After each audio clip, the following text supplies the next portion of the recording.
Booyah, back at you, Motivation Motors, where we speak to inspirational Black people overcoming adversity en route to prosperity. It's Quan Jizzy. Say what up, Miss Portia Mystique. Hi. Yeah, what's going on, baby? So we're going to talk about a very, very interesting and dear topic to me. It's about the allure of celebrity within the Black community. You understand? Mm-hmm. Let's put that in layman's terms for some people. People that feel like when they get to the entertainment business, or when they reach a certain pinnacle salary-wise, or when they got those initials of MSED or PhD or Sci D in the back of their name, that now they have just accomplished all of life's goals and dreams and mysteries. You're a loser. You understand? For real. You know what I mean? It's crazy. You know why it's crazy? Because we embed this situation into our kids. Those people that feel that way, they were once children, okay? All right? And there were some adults in their lives that made them really believe, you know what, man? If you go to the NBA, I'm going to like you more. You know what, man? If you get your master's degree, them European people are going to pay you a whole lot of money. They're going to accept you into their castle, and you're probably going to be able to go on company fishing trips with them. And I'm going to like you more. Okay? But this is the question. After you get to this stage in life and you have reached this status of celebrity, and we'll speak about that, or you have got this accolade of a degree on the wall, you know what I mean? Do you like yourself? Not do you like me better? Do I like me better? And if I do like me better because of these accolades and this celebrity attainment, why does this make me feel better about myself? That's the fundamental question, Miss Portia Mystique. Why do I feel great about myself? You know what I mean? Why do I feel great about having to pay $200,000 for this piece of paper on the wall that I'm never going to pay back? That now I can't even buy my house. I can't even get a car. Why? Because I'm going to be in debt forever. Yeah. Barack Obama himself let the public know before his presidency, he had just finished paying off his college loans. This is Barack Obama we're talking about. Okay? This is Barack Hussein Obama. Yeah. Right before his presidency, he had just stopped paying off his loans. That's crazy. Yeah. You understand? So, Portia, please let me know your take on the notion of when you get to a certain level. See, I want us to break it down, because I'm not saying that you shouldn't be ambitious and you shouldn't be goal-oriented. I'm not saying that. Yeah. But I am saying that if that certain space makes you feel better than, you're probably a loser. Okay? Yeah. If that certain space makes you believe that now you can act a certain way, you're probably a loser. How do you feel about not even the people? How do you feel like just about this ideology of I've arrived, whatever that means? Like you said, I don't think there's anything wrong with ambition. There's nothing wrong with being able to truly achieve whatever dream that you set in place. Whatever dream you had, you actually reached that point, and it's good to feel good about it. But I think the problem is when we achieve those, let's say, when we reach that height of success, we only reached it because so-and-so said that was a good thing to do. So, okay, let's say, I'll give you a good example, okay? Almost every Nigerian child is told that they have to go to university. They have to. Whether they want to or not, they have to.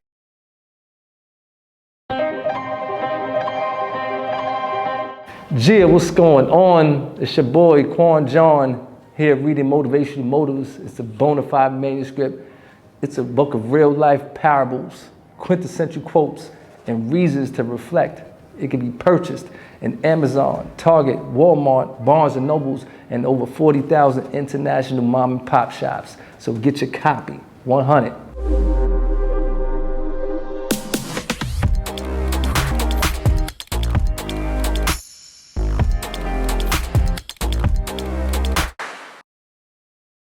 And almost all of them go into medical sciences. Okay. They all strive to get a medical degree. That's not what they want. They're doing it because their parents said to do it, and their parents are saying to do that because the world says if you're a doctor, if you have PhD, if you have MD tagged to your name, you're the ish. Like you, you know. Right. You're somebody. You're somebody. Right. You're somebody. And I think that idea is ridiculous. And for people to really strive for that reason, is problematic. Because when you get, I mean, unless you really have a passion for it, you're only doing it because the world says you should. Or some people are only doing it for the money. If you do not have passion for, you know, hospitality or medical sciences or aid of any, the field, yeah. If you have no passion for the field, get out of it. What are you doing? But I think the bigger issue, though, beyond just, you know, a career, I think, like you said when you opened this episode, you said Black people love the idea of fame. We love the idea of being a celebrity. Everybody knowing our faces. Everybody knowing our faces. And even I am. You can accuse me of that because it's true. It's how I grew up. We I all wanted to be an actress when I was younger. I knew I was a showboat. I was. I'm sorry. I'm still a showboat. But like, I love being the center of attention. But it's like, why? For what? Why? Why do you need the world to see that you're killing it? There's a term called meritorious manumission. You know what I'm saying? And through my education from the likes of Dr. Claude Anderson, I became privy to this term, meritorious manumission. Meritorious manumission is something that all people that are in the entertainment business have to succumb to. Okay? You do not step foot into the entertainment business, whatever you are, whether you are a football player, whether you are a comedian, whether you are a basketball player. If you are on TV and the Jewish community is paying your bills, okay, you succumb to meritorious manumission. Meritorious manumission means you have to abide by 3 rules, okay? 3, okay? Rule number one, I have to be willing to protect European people, okay? All right? I have to be willing to protect European people. Okay. If I'm not willing to protect them, I'm not going to be in this line of work. Right. Number 2, I have to be willing to tell on my Black brethren. And I'm not saying that you have to fall into all 3 categories, but you fall into one. Okay. I have to be willing to tell and go against my Black brethren. Okay. Okay. And 3, and probably one of them, the most utilized is I have to make that European feel real good by way of acting like a buffoon, or by way of jumping and dunking, or being that guy running down 100 yards down the field with 50 pounds of equipment on me. You know what I mean? So that's what meritorious manumission is. An entertainer of any shape, form, or fashion, actors included, once you would go to Hollywood or you step into that door of the limelight, you fall into one of those categories. You must. There's no way possible. Okay? Because you are not walking through that door of that entertainment business and telling what my mother called them people, Mr. Charlie, kiss your. You're not doing that. Okay? That's impossible. I don't care how good you are. Think about what I just said. I don't care how good you are. That's what makes the whole idea of you loving celebrity absurd. Because no matter how good you are the Michael Jordan of your field, of your sport, of your craft. Mm. If you tell that European man that's paying your bills to kiss, he gonna say, "Oh, really?" Bye-bye. He's gonna take that $1 billion mansion away from you. Mm-hmm. Your kids ain't gonna go to them schools that cost $30,000 a year. You're not gonna be Mm-hmm. driving that Bentley no more. That's true. Period. That's true. You understand? They've done it to us so many times. Look at Bill Cosby. You know what I'm saying? Don't get me wrong. Bill did some foul stuff. Okay, yeah. But this is Bill Cosby we talking about. They was able to do it. Well, this you is can Bill say Cosby like they was able to do this to. Colin Kaepernick. I think he's a Colin Kaepernick. He's a better example. Example. Oh, yeah. Absolute. Like they You know what I'm took saying? everything from him. For real. But don't get me wrong. He did go down later on sign $100 million deal with Nike. So he did. So yeah, but he still lost his job. He still lost his job. the thing he liked to do. Right. Exactly. Right. The thing he liked to do. So I think it's crazy. Mm-hmm. We teach our kids this, man. You know what I'm saying? And we teach our kids. It's like we kind of, you know what? We dumb out our kids. We say, you know what? It's easier for you to shoot this 3-pointer than solve this mathematical equation. Mm. You understand? Mm-hmm. It's easy for you to run this 60 yards than read this novel. Right. And you want to know something? It's like, it's crazy, like, damn. But we don't tell them what are the astronomical odds against them. Yeah. But I That's think what's more important is, okay, there's nothing wrong with that if that's what you want to do, but right. It's why they want to do it. Like, are you playing basketball because you love the game? Or are you playing basketball because you're good at it, but you want fame? Most of them are. Want that fame? Most of them are. Yeah, because you want that fame. And that's what's problematic, is that we are always striving and clawing to be the big man on campus, to be able to say, yeah, I just bought this new car, and yeah, I'm doing this, and yeah, I'm doing that, and yeah, man, don't worry. Talk to my assistant. Don't talk to me. Talk to my assistant about that. And you hold up. And the thing about, striving to go to the NBA or NFL or Major League Baseball because you want this fame and fortune. It's really nothing wrong with that per se. But now we have to look at, why am I so impoverished where I have to go this route to get my family out of poverty? You understand? Yeah. See, you have to really sit back and do the knowledge to, why am I really going after this dream and destiny and goal? Why do I have 4 or 5 brothers and sisters that we live in a 2-bedroom apartment? Why wasn't I afforded that opportunity like people of European descent to grow up in a home? Yeah.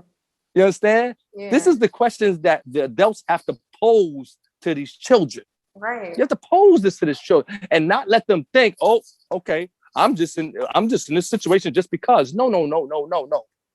There's a systemic reason why you're in this situation, first and foremost, okay? And there's a systemic reason why you feel that you are only qualified to run a football or shoot a basketball, okay? Yeah. It's brainwash, okay? Like I've said, it's our PTSD from slavery. Yeah. Many of us only feel that we have to use our brawn and our physique to get what we want. This don't matter. All right. You know what I mean? For real. And it's crazy. So that's where the allure of celebrity comes in at. It's like it's a matter of perspective, man. I was looking at a podcast last night, and when he started the podcast with Homeboy, he runs probably the biggest, best studio in Atlanta, Georgia. Okay. You know what I'm saying? So he asked him about, these adjectives basically that people give themselves. I'm the best. I'm the greatest. So I'm the I'm a star. And he told him, yo, I'm not even caught up in those adjectives, man. You know what I'm saying? And he took it back to what his mother told him, like, yo, fam, you know what? You're great at that. And this is a shortcoming. Boom. I am that. I like, remember Nas had the album I Am? You know what I mean? So I try not to label myself either. We only get caught up in fame and celebrity and superstardom and money when we label ourselves on the strength. You know what I'm saying? For real, for real. You know, like I said before, I'm whatever. I'm like 6 feet ish, right? Yeah. You know what I mean? They would say, hey, are you a tall guy? Compared to Shaq? No. Right? Yeah. Yes. Compared to my wife? Yeah. Mm-hmm. So am I tall or not, though, Portia? Think about it. Think about that. That's exact. Right. It depends on who I'm standing next to. Mm-hmm. It depends on who I'm comparing myself to. But if I'm not comparing myself, it doesn't matter if I'm 6 feet or 4'11". Right? Right. Yeah. If I'm not comparing myself, it doesn't matter what's going on. Mm-hmm. But if I'm comparing myself, I'm either going. I want to be 6'5". Yeah. But you know, because I feel like I have to add up.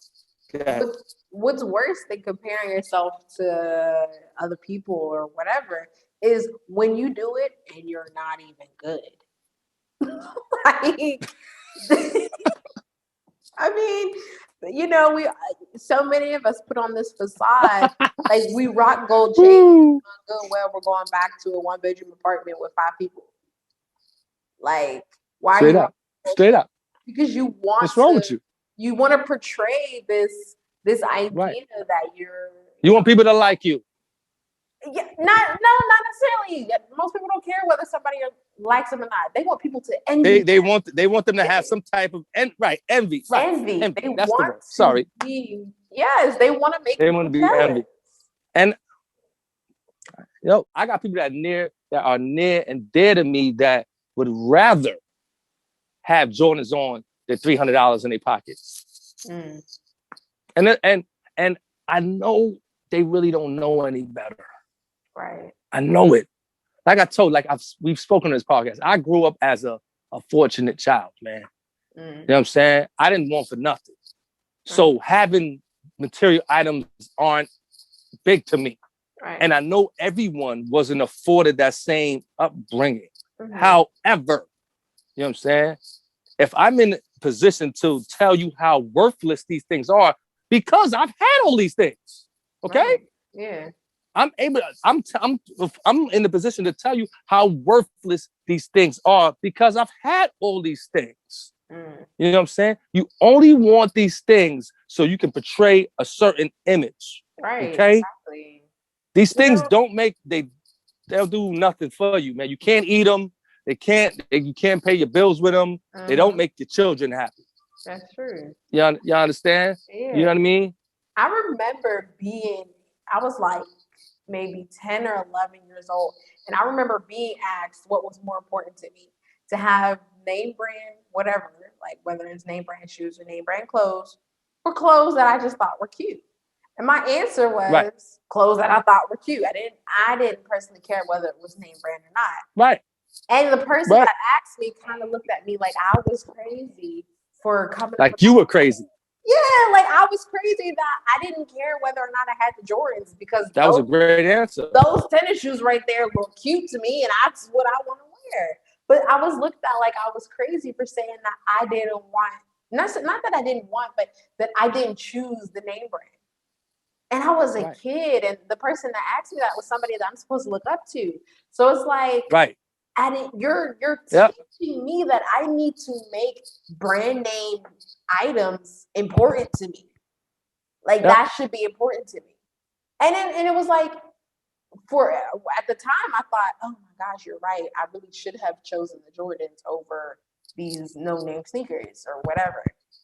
And then I would go to school and that same teaching would be solidified. It would be reiterated because if you go to school, you look at kids who have Jordans and then they're laughing at this person who don't have Jordans. Like, them is some fake Nikes or some fake Jordans. You're not, you know what I mean? Like it's cemented in your mind. So not only are you hearing it at home, but you go to school and you're hearing it there. So then, you grow up thinking, okay, you're right.